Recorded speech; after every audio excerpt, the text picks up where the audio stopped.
The Gunman is the new film from Who Gives a Shit? Is it worth your time? Fuck no. I mean, let's find out.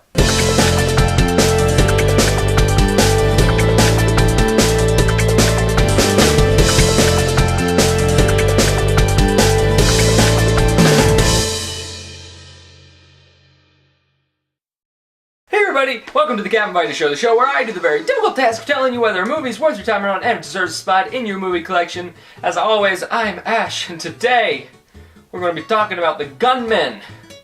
So I want you to put on your seatbelts because we're going to be here for a while.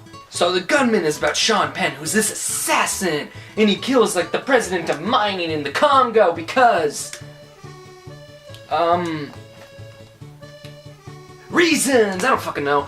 And then he has to go into hiding because, you know, you can't just kill the president of mining in the Congo and not go into hiding because apparently it pisses everyone off. But then these hitmen start coming after him. And he's like, oh, my deep dark past is coming next to me. And the hitmen are coming after him because, also reasons! I don't know! And now it's up to Sean Penn to...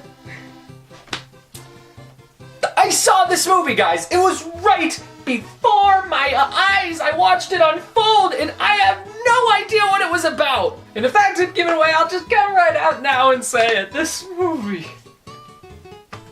wow. I thought it would be bad. I didn't think it would be nearly this bad. Like, for one, did you see how much I struggled there trying to summarize the movie to you? You know why that happened? That's because I saw this movie last night, and when it ended, I had no idea what it was about, because nothing makes sense in this movie. They'll, like, vaguely tell you one thing and expect you to just go with it for the entirety of the film. Just like, oh, here's this piece of plot point. Now be with our characters. That doesn't... you need to tell me what's happening! It won't tell me what's happening. I thought I was just being stupid. I thought I was just an idiot. But then I turned to the guy I went with and I was like, can you summarize that? And he was like, what the fuck just happened? What happened? I don't know. You don't know anyone's motivation. And in an action movie of all things, that's a huge deal. What's this guy's motivation for doing these things? I don't know. I don't know. I mean, come on, maybe it's my fault. Why would you waste time on crucial plot elements that are fundamental to your enjoyment and understanding of the film when we could focus on this romance, this love story that I couldn't give less of a shit about? Like, seriously, this entire movie, you're sitting there and you're like, can we get back to the action? Because that's one of those cardinal action things that shouldn't happen, is the love story is a prominent thing in the movie. And in this movie, I'd say it's more prominent than the entire rest of the movie. This is literally just like, oh, action, fun, excitement, understanding? No, who wants that? Romance. That's what the people want. That's what the people want. You see the Expendables movies, that's what they want. That's why no one liked them, because they didn't have any fucking romance. I could build on that all day. I'm not going to. Instead, let's go on to another thing. That the plot just, like, this movie's plot tends to take those crucial plot points I was talking about and kind of just ignore them until they're beneficiary. You know what I mean? Like, there's this whole entire plot point that just pops up in the first act out of nowhere. Apparently, Sean Penn has a medical condition. Like, they say he has, like, plaque buildup in his brain, to which immediately I was concerned because I was like, I thought the term mental floss was just an expression. I didn't know it was an actual hygiene thing. According to The Gunman, it is. And this, apparently, it makes him throw up and, like, pass out all the time. However, they completely ignore this one throughout the entirety of the second act, and they make a big deal in the first act to show it happens when violence happens, where he's just like, throughout the entirety of the second act, things are blowing up, people are getting shot in the head, fucking nothing from Sean Penn, nothing. He doesn't care, he's not getting hurt until the third act went out of nowhere. And by the way, by the time it finally comes back in the third act, you've forgotten it was a plot point. You've forgotten about it. And when it comes back, I literally out loud went, oh look, the plot. And that's not the first occasion I yelled out in this movie. And I don't feel bad, because everyone else in the theater was yelling out with me. It's one of those movies where it's literally so bad, you cannot help but roast it while it's going. Like, I'm telling you, this movie's script is just, it's something to fucking behold. I mean, this thing has some of the stupidest plot points, which I've already kind of gone over, and some of the most hysterical dialogue ever. It is laughable. But why that is a bad thing is because it's not trying to be. Like, I'll give you one example, and trust me, there are a lot of examples. There's one point where Sean Penn goes full Nicolas Cage and just punches a lady in the face. That had me in stitches. However, the one part that had me in the entirety of the audience in stitches, which I could tell the studio reps weren't happy about, was there's one point in the movie, Sean Penn and Javier Bardem, they're sitting across from each other. It's this intensely serious scene. This movie takes itself insanely seriously, by the way. It takes this, it's like, no, we are Jesus right now. You take us seriously! But it doesn't work because the dialogue is so bad. In this scene, they are just taking each other so seriously, and it's so tense and scary. And then Sean Penn's lady romance friend walks in, and like, la la la, because spoiler alert, she's Javier Bardem's wife now because reasoning.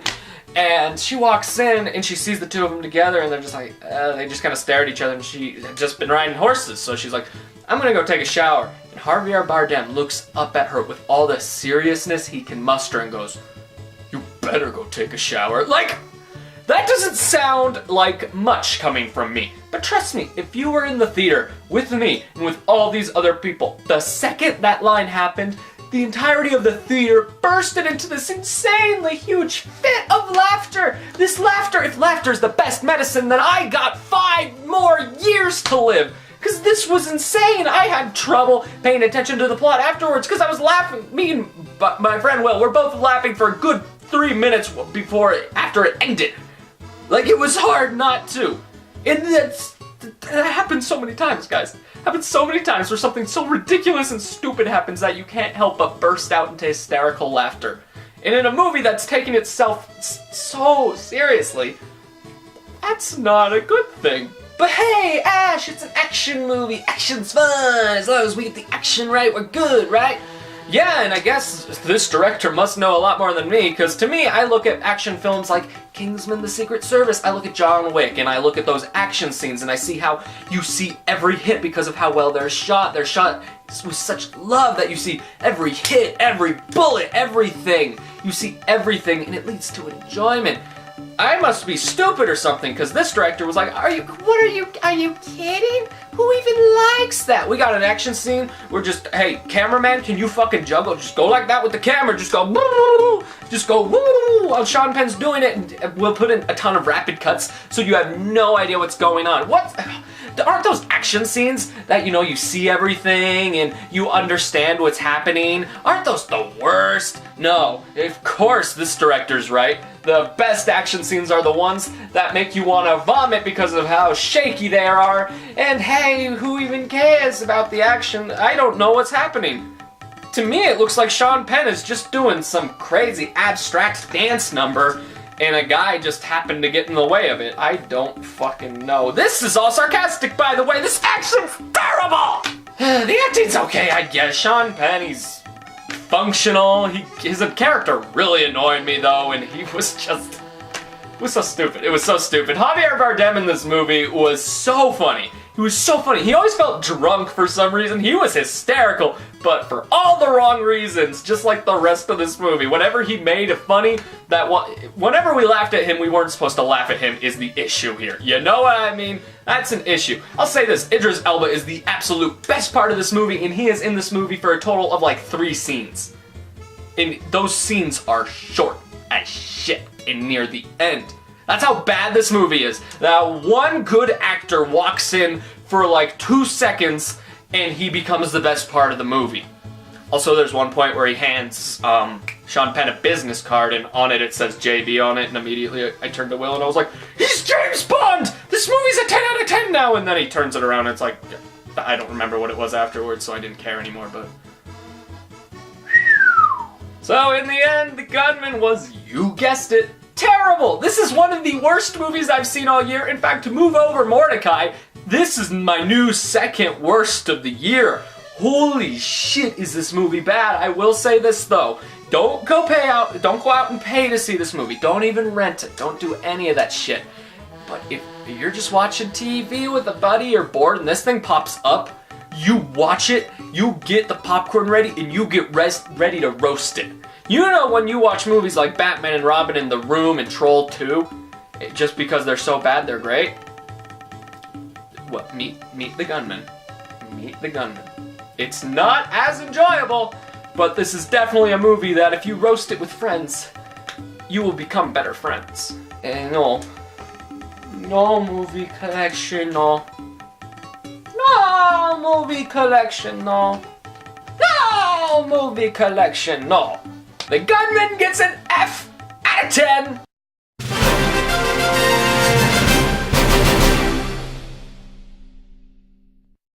Everybody, thank you so very much for watching my video review for The Gunman. I want to hear what you think. Have you seen the movie? Did you like it? Did you not like it? Are you going to skip it? Are you going to skip it? Whatever your thoughts are, leave them in the comment section below because I want to hear them. And as always, guys, if you like this video, be sure to hit that subscribe button so you can stay up to date on all my future uploads. Be sure to hit that like button because it really helps me out. And be sure to leave a comment because I love comments. And hey, you want to go the extra mile to support the show, consider sharing the video. I would be much appreciated. And do you know what you should also go do? You should subscribe to Austin Gaby. Austin Gaby won our Oscar bet tournament, so I'm obligated to call him out throughout the entirety of March, and I will gladly do so. Go check out his channel. Also check out Cinema Darling because she is a channel he's on a lot. I messed that up, but he's on it a lot, so subscribe to all of them, but most importantly, stay closer. Have you ever seen a movie that's literally so bad it made your balls hurt? That's this movie. When I came out of The Gunman, my balls hurt. It felt like I hadn't jacked off in like a month. That's how much they hurt. A movie should not have that power. It should not have that power.